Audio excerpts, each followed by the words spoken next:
I tell you, that thing was just what was that game last night? I mean, come on, seriously, another overtime loss and 3 goals in 34 seconds. I mean, what the heck are the Blackhawks? Bill Mosienko? Your Locked On Capitals, your daily podcast on the Washington Capitals, part of the Locked On Podcast Network. Your team every day. And hello, ladies and gentlemen, and welcome to another episode of Locked On Capitals. I am your host, as always, the insider of the insiders, Tyler Kuehl, talking about a team that once again finds a way to lose in overtime. Yeah, that did not go well against the Chicago Blackhawks last night. A complete and utter lapse in the second period did not help Washington's cause at all. But we'll kind of get through that game here as we move along. Also, we'll talk, I know everyone loves me talking about it. You love to hear the word, but we're going to talk about COVID because guess what? It's affecting the Caps now too. We'll talk about how that is and so more around the league here in this episode of Locked On Capitals. We'll also get to our Kuehl Caps of the night. I don't have too many to give out. I don't want to give any out after a game like that, but that's okay. We'll try to be a little optimistic, a little positive on this Thursday morning edition of Locked On Caps. So, first of all, thank you very much for making Locked On Capitals your first listen and first watch of the day and every day, free and available on all platforms. Yeah, that's right. I said watch. If you're listening right now, thank you very much for listening. But if you ever want to watch and see the kind of cool graphics we have on here and see me and my odd bedhead thing I got going here this morning, absolutely check us out on the Locked On Capitals YouTube channel, which is where you'll find us. So, the game last night. All right, this was a tough one. A tough one because I didn't know what to expect. We talked with Jack Bushman yesterday about it before the game. We said 2-1. There we go. 2-1 hockey game. Alex DeBrincat scores the game winner in overtime or in regulation, whatever. All right, that's how we thought the game was going to end. Well, first period, things were looking good on my part. 20 minutes in, we're scoreless. Perfect. I'm looking good here, kids. We're on the right track. Keep up at this rate. And then the second period happened. And I don't know what exactly to describe it as. I mean, the Caps started off strong, of course. Once again, start off strong against the Blackhawks, outshoot them 13-16, and even outshot them in the second period as well. They had 19 shots on goal. 19 shots on goal. You think you should score more than once, right? Well, they did. First of all, though, let's mention the fact that they did get a goal, and that first goal came from, that's right, kids, Alexander Ovechkin, 274th power play goal of his career, ties him with Dave Andreychuk for first all-time in that category.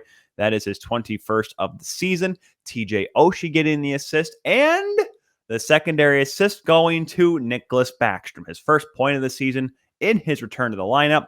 Now, why was he in the lineup? Well, because he came back. Who was out of the lineup? Evgeny Kuznetsov. COVID protocol issues, or waiting on a possible COVID test. We have to wait on that. We'll discuss that part in part 2 of today's episode, or section 2 of today's episode, whatever you want to call it. But anyways, long story short, awesome. Early in the second period, 1-0, great. Caps got their 1 goal. The Blackhawks just need 2, and I'm a genius, right? Well, they start off by getting a 5-on-3. Alex DeBrincat gets left open back door. Patrick Kane right across. DeBrincat bangs it in. It is 1-1. And what do you expect Samsonov to do there? I mean, I think once again, it's a bad breakdown in front of the net. They allowed DeBrincat backdoor to creep in right on the doorstep. It's not like Ovechkin's one-timer spot at the top of the circle where he scored his goal earlier in this game and has had during his career. This was just a blatant, just letting him walk right next to your goaltender. I mean, I'm pretty sure Samsonov probably smelled his cologne or whatever he was wearing. So it's that right there, I think, is a bad goal given up by the defense. Second worst goal given up by the defense just happened a good old grand old, let me give you my 18 seconds later. Nice little feed across by Kirby Dach, knocked down by Nick Jensen. Good play. Unfortunately, doesn't get all of it. It trickles over. Philip Kurashev's just kind of slow. He's like stopping, but he's kind of like gliding back towards the goal and just kind of shovels it. Just, does a little flick of the wrist, gets under the little flick of the wrist, and it goes underneath the arm of Ilya Samsonov. It's 2-1. Okay, another power play goal, 2 power play goals. It's 2-1. Cool, let's let it coast the rest of the way. Niet, says the Chicago Blackhawks, because just 16 seconds after that, Carl Hagel gets the puck to the front of the goal, shot save rebound by Samsonov. Horrible defensive coverage by Justin Schultz. Just completely lets Mackenzie Entwistle, former Hamilton Bulldog, by the way, lets him just kind of backhand it right by Samsonov. Once again, what is Samsonov supposed to do here? I mean, first goal is a beautiful feed across to Alex DeBrincat. The Cats with his 15th of the season. Who's going to stop him? Not many people. All right. Kurashev.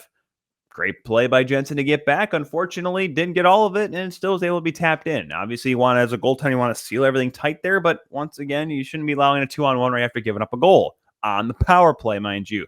And the Mackenzie Entwistle goal, his third of the season, by the way. How are you supposed? I mean, your defenseman just completely has a brain fart in front of the net. You start looking for the puck, not taking care of the body. I know you can't cross-check in today's NHL anymore, but you can still tie the guy up. I mean, holy smokes. I mean, just allowing Entwistle to get even remotely any resemblance of a backhander on goal, it just makes you kind of look kind of silly. So in 34 seconds, it's all of a sudden a 3-1 hockey game in favor of the Blackhawks. Like I said, that should not happen. Should not happen whatsoever. And I really don't understand why the defensive breakdowns are the way they were, right? Like, that's my problem with this, is that this is a team that's defensively sound. We've been promoting their defense. We've been highlighting their defense of how strong they've been, how good they've been, how under the radar they were supposed to be, how poor they were supposed to be coming in this year. Well, plays like that make all the critics correct. So it's 3-1, and yeah, I was a little bit sour, but that wasn't all the scoring that we had in the period. Late in the period, less than a minute to go, Daniel Sprong comes out from behind the goal, and Daniel Sprong, who kind of, I don't say he's had a quiet season so far, but he's been very up and down for a guy that I thought was going to have a real good breakout year this year with Backstrom being out of the lineup. Comes out of the corner, though, and absolutely just turns and, like, off angle, just rips a shot over the glove, top corner, short side on Marc-Andre Fleury, his fourth of the season. It's 3-2 heading into the third period. There were 31 shots on goal in that second period, guys. 31, 19 for the Washington Capitals and 12 for the Chicago Blackhawks. Offense galore. My prediction, in the dumpster out back inside United Center there. That's how crazy that second period was. So we go to the third period. How dumber could this get? Well, let's tie the game up, shall we? It's 3-2, and all of a sudden, halfway through the period, a little past the halfway mark, TJ Oshie gives to Lars Eller. Lars Eller is able to sneak one or throw one on by Marc-Andre Fleury, his fifth of the season, and we're tied at 3. All right, all we got to do is not do anything dumb. Oh, great. Give the Hawks another power play, why don't we? Let's just do that, because the Hawks, I mean, their power plays we've seen in this game is subpar, right? I mean, they only have had so many chances. They've only scored twice, within about 18 seconds of each other. So why would we give them another chance? Because Hagel across, DeBrincat one-timer, goal, 4-3. Great, just great. Why am I not surprised about this happening? Remember, we talked about this with Jack as well yesterday. The Chicago Blackhawks find a really good way to compete against teams that they are better than. Like, this is an enormous, amazing feat that they continue to do this. Now, granted, I say this against a Caps team that outshot the Blackhawks at the end of this one, 46-28. But the fact of the matter is that it just seems like at times you allow the Blackhawks to get in the game and let them get chances. And yes, Marc-Andre Fleury had a great game. I'm not going to take that away from him in the slightest. But the long and the short of it is the Blackhawks seem to have, they were able to take advantage of their opportunities because of these lapses, lapses that the Caps typically do not make against better teams. Most of the time, of course. Granted, they did lose to Pittsburgh 4-2 last Friday night. But to my point here is that they kept allowing the Hawks to stick around. When you really thought they had a chance to not just tie the game with large, but also take the lead. Or even when it was, after giving up 3 goals in a row, they had multiple opportunities to make it a 1-goal game before the Daniel Sprong goal. I really thought that this could have been an opportunity for the Caps to really assert themselves as a dominant hockey club. Well, now they're trailing by 1 heading into the final minute, into the final seconds. Ovechkin in the corner. Look at the clock. I'm like, well, it may not be. Sends it out in front. Connor Sherry, one-timer, sneaks it through the 5-hole of Fleury with 3 seconds left. We are going to overtime. Alex Ovechkin's 25th assist of the season. By the way, Johnny Carlson gets secondary assist on the goal, and I totally forgot the reason why DeBrincat was so wide open on that one-timer, that his second goal of the game, 6th into the season, is because Johnny Carlson was taking a nap over there on Lakeshore Avenue. I mean, holy cow, or Lakeshore Boulevard, whatever they call it. Sculpture Park. He was somewhere else in Chicago on that play. Can't give Carlson too much leeway on that kind of play. But anyways, long story short, we're going to overtime, tied at 4. Now, if you guys remember when I talked with Gil, when I was on the Locked On NHL show on Monday, I talked about, we were discussing why the Caps are having struggles in overtime. Heading into this game, they were 0-5 in overtime and 2-1 in shootouts. So therefore 2-7. And he asked me, he's like, or 2-6. He's like, what's the problem with the Caps in overtime? I said, well, they never can get possession. So what do they do at the beginning of this overtime, kids? They won the faceoff. Cool. They got the puck. They have an opportunity to do something here, right? Right? What are you doing? All of a sudden, Connor Sheary's just hanging out by the blue line, last man back. Patrick Kane's like, I'm going to play defense, kids, and takes the puck away, gives it up. Kirby Dach just comes down the right wing side, and it's a good 2-on-1, good coverage, but this was the one goal I'm putting on Samsonov, and unfortunately, it was the last goal. Dach's shot goes glove high. Samsonov catches it with the cheater on the wrist right here, goes off to his right. Nothing could have been done after that. Tapped in by not Seth Jones, not team leading scorer Seth Jones, Caleb Jones. First goal of the season, first as a Blackhawk, and they win this one 5-4 in overtime. Now, this is a tough one.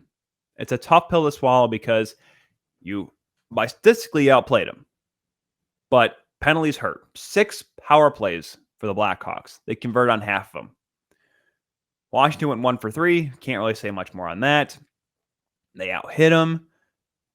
I mean, they actually forced more turnovers than the Blackhawks, but it's just one of those things where you allow teams like this to stick around, they're going to burn you.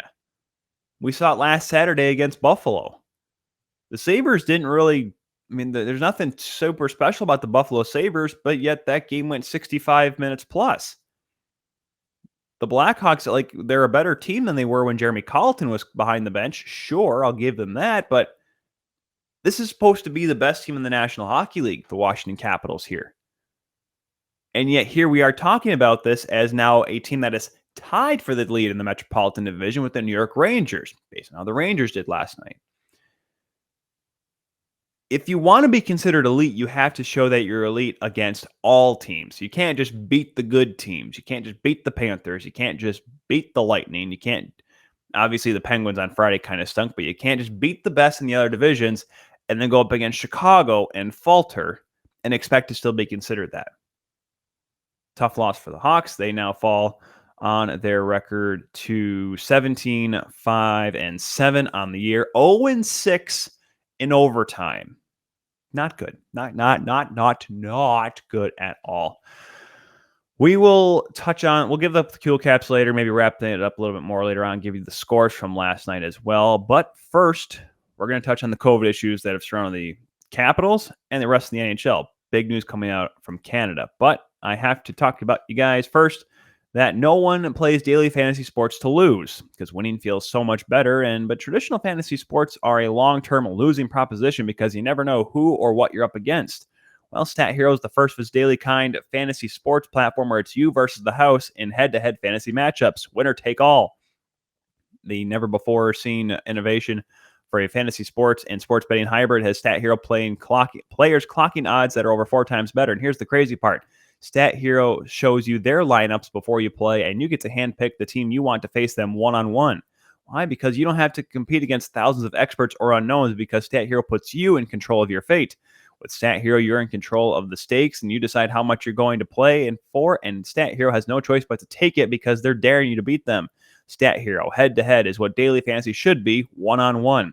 Sign up for free right now at stathero.com/hockey. Use the promo code hockey for a 100% deposit match. That's stathero.com/hockey. Promo code hockey for a 100% match. Terms and conditions do apply. Now, the COVID issues with the Washington Capitals, not good at all. And so this really stems from, Kuznetsov, I believe he had a positive test, excuse me. He hasn't been officially put on the COVID protocol list. They're waiting to see further testing this morning because they did stay overnight in Chicago. Did the Capitals. The original plan was, of course, play the game, fly up to Winnipeg tonight for their game Friday, or fly out last night to be in Winnipeg, day of rest before the game on Friday against Winnipeg. Well, now, obviously, this is a big problem given the fact that if Kuznetsov is on the COVID list, he cannot play in Winnipeg no matter what. And this is a real big hit taken by the Capitals, given the fact of how good Kuznetsov has been this year. I don't think we can remiss to say his importance. He's second on the team in points with 30. One of only 2 players on the team to have 30 or more points, and one of only 4 players with 20 or more points this season. Obviously, Ovechkin, with a goal and assist last night, has 46. I mean, it's the hard part is to say that Ovechkin really needs to pick it up, but now I don't know what to expect here. That's the problem with this COVID issue. We talked about it with Jack yesterday. We tried to figure out what's the good plan here for the National Hockey League. And with all these tests and whatnot. And I want to touch on something I briefly discussed with Jack. And I remember how I mentioned that I talked about on World Hockey Report on Tuesday as well. Because Cody Jansen put out a great question. He asked, should they just keep playing, given the fact that everybody but Tyler Bertuzzi in the NHL is vaccinated? And I asked my wife, in the health industry, she's been on the COVID floors. She's had COVID herself. I've had COVID myself as well. Granted, this was well over a year ago. But I asked her and I said, Kelly, what do you think about that kind of question? Should they keep playing if they're vaccinated? And Kelly said this, and she says, even though most of these cases, and in the state of Michigan, well over 95% of the people hospitalized for COVID are unvaccinated. We're averaging in this state alone about 100 deaths, close to 100 deaths per day related to the coronavirus. Doesn't matter the variant. That's where it's at. Now, yes, those numbers, once again, are majorly those that are unvaccinated. But she says, as long as the mortality rate is what it is right now, it's hard in good conscience for public health officials and, of course, the National Hockey League, not just the NHL, NBA, NFL, what have you, to have players that are testing positive, and I don't want to say have broken COVID protocol, but are in contrast to what the COVID protocol rules are, meaning if you test negative twice, like you said, if you have 2 negative tests back-to-back days and you're vaccinated, you can play. But if you're still positive, you can't in good conscience allow them to go out there and play with other players because we're still at that point where this is an ever fluid, ever evolving situation with COVID that it's still very not under control. So that now takes me to the story we have down in Toronto. The problem with Toronto right now is that they've become the first province or state that has put a limit on capacity due to the recent massive surge of COVID cases around not just Canada, not just the United States, not just North America, but the globe. They came out yesterday with a story that the Leafs, Raptors, Sens, and unless something changes by March and April, probably the Blue Jays, to 50% arena capacity. Obviously, that would also include Toronto FC.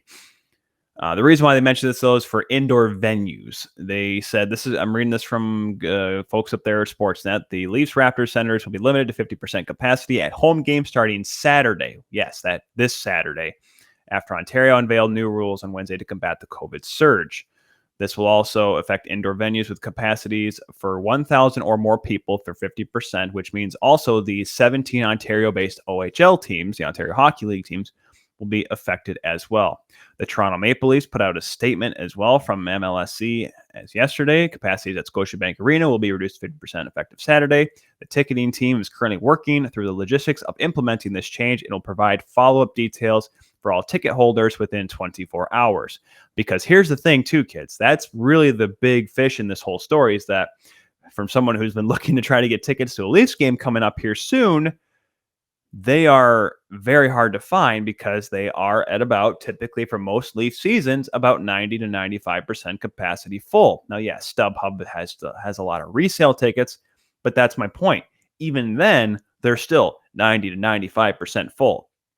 The Toronto Maple Leafs have been synonymous, good or bad. Obviously, there's the platinum seat ghost and the very corporate mantra that surrounds the arena on any given game night. But the long and the short of it is that they sell out just about every single hockey game. So now having to cut that down to 50% makes it difficult. Now, yes, Tyler, why are you not talking about the Ottawa Senators? I don't need to talk about the Ottawa Senators. That obviously, I will say this: please go check out our good friends at Locked On Leafs and Locked On Sens as well. Sens Central; those guys will certainly have a more in-depth story and more in-depth view on this sort of thing. But the long and short of it is, like I said, this thing ain't going away anytime soon. This massive surge does not help. Yes, I understand. There's a lot of people that are probably in the back screaming right now that the Omicron variant has been proven that it is not. The effects are not as bad as the Delta variant or previous variants. I understand that. But the problem is right now is that the Omicron variant is more transmissible, highly transmissible. And whether or not it's, more fatal or whatever you want to call it, the fact of the matter is that this is a virus that continues to evolve, continues to mutate, and continues to spread faster than it has ever before. That's the problem here, is that this thing is continuing to spread faster than wildfire. I know Boris Johnson in the UK said that it's going to be the most transmissible, the highest, the largest strain by the end of this week. And if it hasn't happened already by the time you guys hear this episode, I don't know. Will this happen across Canada? Possibly. Ontario has been very hard on it. Ontario was one of the last few provinces prior to last season, to give the okay for the Leafs and Sens to play hockey. The Raptors didn't play the entire 1920 or the entire 2021 season at home. The Blue Jays had to wait. What was it? They played 2020, 2021, or most of 2021. They played entire 2020 away. Wasn't it like a year and a half? I mean, that's just how tough they have it in Ontario. Now, granted, yes, there's a lot of people that have come out screaming and said if you're going to shut down schools or have schools go virtual, you should shut down Scotiabank Arena. I'm not going to get in the political aspect of that sort of thing. I don't know what's going to happen down here in the States. Obviously, we've seen the States have been a little bit more lenient, to say the least, especially some of the southern states when it comes to this COVID protocol. I remember the only reason why we had no fans allowed in Plano, Texas, where I was at for the under 18s, because it was a public rink, and well, we had too many scouts to worry about having fans in there. There was limited capacity at Comerica Center in the big rink last year, because that is more of an arena. It was a few thousand seat arena. But the IIHF, though, that was their rules that they had. It wasn't Texas's rules at that point. Texas was just about, you go to the American Airlines Center, that was just about a full barn at that point in April and May, of 2021. So I don't know what the plan is going to be here moving forward with a lot of these teams. As of right now, there's no moves taken by the Washington Capitals or Capital One Arena, or that, for that matter, the Washington, D.C. area on capacity limits. Will it happen? Maybe. It could happen. Will it happen by Christmas? Maybe too soon to tell, but as we learned with Ontario, they were pretty quick to say, you know what, we're gonna nip this in the butt now. And it's tough, because myself, having watched the Leafs for a long time, it's always fun to see a full barn on a Saturday night. And it was very tough last season to watch the entire North Division up until Montreal's deep playoff run to the Cup last year, the Cup Finals, to watch these fun, exciting teams play in empty arenas. Now, once again, I did say 50% in Ottawa and Toronto. I understand that, but it's not going to be the same. And that would also not be the same for having teams play in other areas. I mean, the COVID still is such a problem that you watch the NBC Sports Washington game last night. Joe Beninati and Craig McLaughlin, they're still in a studio. John Walton has been calling games the entire year at home. They were all the road games, at least, or not at home, pardon me, at the studio, because they have not been traveling them out. What's the point? We don't want you to get COVID. We want to have as few people traveling as possible. I don't know if they ever said to, well, if you want to drive to New York or if you want to drive somewhere else, I don't know if that's an option for them. I never asked John about that. But the long and short of it is that teams are still trying to take precautions as much as they can. But right now, we're still at this point where we have to play it as, you know what, we're at Jeff Merrick put it best on his show Wednesday. This was prior to the Calgary Flames throwing 7 more people on the COVID list, before Evgeny Kuznetsov got confirmed on the COVID list. He said that right now the cards are in the hands, I am paraphrasing, the cards are in the hands of the coronavirus. And unfortunately, all of us are as well. My wife and I went to a restaurant last night. It was about half full. Thankfully, it's a Wednesday night, of course. We went to have dinner at 5 o'clock, not too late, because you know what? We are a little old in that case. But more masks going in there, more masks coming out, trying to be safe as possible. Even with the booster shot, I'm still a little hesitant. I don't know what else there is to say about it. We'll quickly wrap things up here. We'll talk about the games from last night and give you a couple Kuehl caps for the overtime loss against the Chicago Blackhawks last night. But first, guys, you have a beard? Well, you got to get Primal. That's right. Got beard, get Primal. If you or someone you care about has a beard, it needs to get Primal. Maybe you're the guy who has never considered the benefits of treating your beard with product. Well, Primal Origin Oils will stop the itch and make your beard look healthy and groomed. The products are free from harmful synthetic ingredients and with low impact on our planet. Primal Origin Oils makes balms, oils, and whipped butter that are renowned for the best feel in beard products available. All products are also fair trade certified and handcrafted in the United States. The combo kits make a great holiday gift, and if you're shopping for yourself, you'll be glad you did. We know that every company claims to be the best, but Primal Origin Oils challenges you to compare their ingredients and feel the beard to the other products you've used. We promise you will see and feel the difference. And remember to use the promo code LOCKEDON to get 20% off at primaloriginoils.com. Once again, that is locked on at checkout for 20% off at primaloriginoils.com. So, a quick look at the scores that we had from last night's games. Only 3 games on tap. Obviously, we've had some cancellations, and there'll be some cancellations also for Thursday night as well. Obviously, the Hawks being the Capitals. That is the Blackhawks, by the way, their 11th win of the season, 11-15-2. I'm not saying a playoff team yet, because if I did that, I may as well throw that into the hat there for the Vancouver Canucks fans out there. However, they are 11-15-2. They've won 5 of their last 10 games, but they've won, I believe, 4 of their last 6, right? 4 of their last 6, 4 of their last 7. They're playing well right now, and they've been getting points in a lot of these games as well. So the Blackhawks have certainly shown that they're a pesky team to play against. Other scores, Rangers going over Arizona by a score of 3-2. That was a nail-biter, but it does give the Rangers a tie for the division lead with the Capitals. They get the tiebreaker because they have more wins than Washington does. They're now 19-7-3 on the season. Both teams now tied for second in the NHL behind the Toronto Maple Leafs, who lead the league with 28-2. As of right now, as I record this, that's obviously could change with games tonight, but so far the Leafs are the only team in the NHL with 20 wins so far this season. The only other game was a nightcap out west. That was the Seattle Kraken falling to the Anaheim Ducks at the Pond. 4-1 winners for Anaheim. Blah, blah, blah. Now the division leading Anaheim Ducks. Now granted, this is also considering the fact that the Flames, who are in second with 34 points, have pretty much the rest of the week off with all the COVID issues they've had, and it could be even more if that ship does not get righted anytime soon. Games on tonight, a good list of games here on this Thursday night. Montreal hosting the Philadelphia Flyers. The Flyers coming off a huge win against the New Jersey Devils the other night. Ottawa, speaking of the Senators, they'll be on the road going down to Amalie Arena, taking on the Tampa Bay Lightning. Florida hosting the Los Angeles Kings as LA continues to go through their East Coast swing right now. New Jersey hosting Vegas. Vegas third in that Pacific Division. Don't blink. Third. Were they third? I thought they were third. Yeah, third. Nope. Yep, they're third. 2 points ahead of fourth place Edmonton. Yikes. Edmonton on a bit of a tailspin, only winning 3 of their last 10 games on a 6-game losing streak.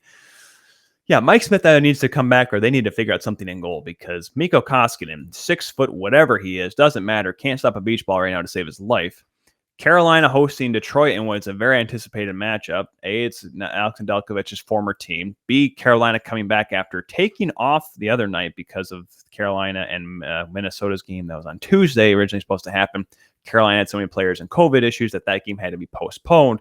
So Carolina coming back fresh, a little bit fresh at least. Detroit, the alpha win against the Islanders, trying to get back against the Canes down in Raleigh. Islanders, speaking of them, they're 7-12-5, hosting the Boston Bruins, who are sneakishly there towards the top of that Atlantic Division. Watch out. They're making their way up there. They're still in 5th, but they're hanging around.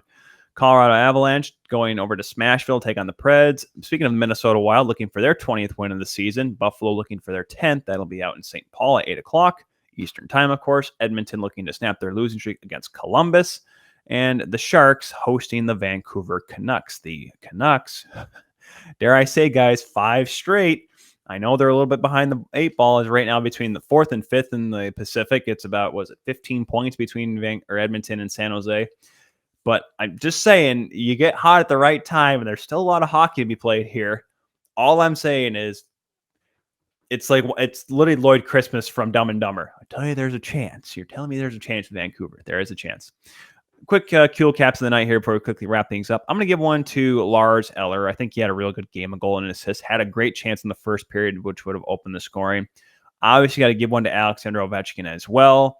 He gets his 274th power play goal, 21st of the season. I mean, it's going to happen. He'll break the record here, which will be amazing, but it'll just be another mark on his amazing career. Another check mark on his log to the Hall of Fame, which is right now already a Hall of Fame career. Just obviously wants a little bit more. Shout out to The Score, by the way, with their dumbest article of the week, saying the reason why Alex Ovechkin's he's going to break Gretzky's record, and it's because of overtime goals or some stupid fact like that. Shout out to them for doing some great work this week. And I'm going to give one to TJ Oshie for getting 2 assists in this game. He looked really good. Obviously, the power play goal setting up Ovechkin was great. I think he looked solid, and obviously set up Lars. Or was it Eller's? I forget now. Was it Eller's goal or was it?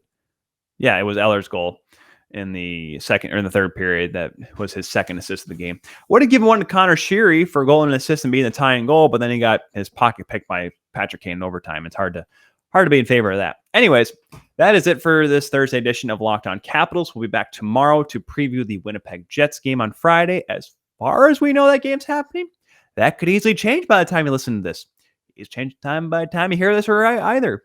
Like I said, you can listen to us on your favorite podcast platform, or you can watch us on the Locked On Capitals YouTube channel. You can follow me, the Insider of the Insiders, Tyler Kuehl, at TJKU29 on Twitter, Instagram, or even TikTok. That is correct. TikTok coming out later today. Can I do that? Can I just say TikToks are coming out later today, or it's supposed to be spontaneous? I don't know. I have one planned that I'm going to record today. Let's put it that way. It's going to be a fun one. Also, be sure to follow us, Locked On Capitals, at Locked On Caps on Twitter. Back tomorrow once again for another episode of Locked On Capitals. Godspeed, and for goodness sakes, people, stay safe out there, please.